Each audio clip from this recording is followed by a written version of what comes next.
Your side hustle is probably something that you enjoy, that you're passionate about.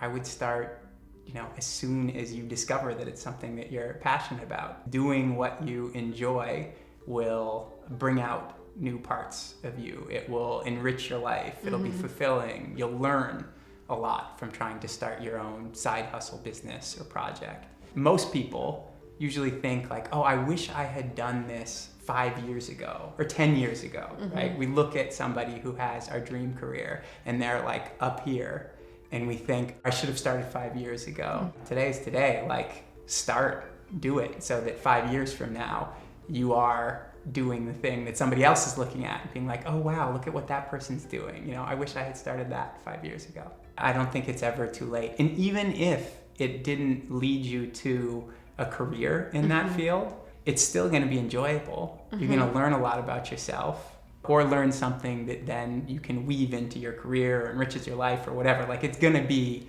an enriching experience.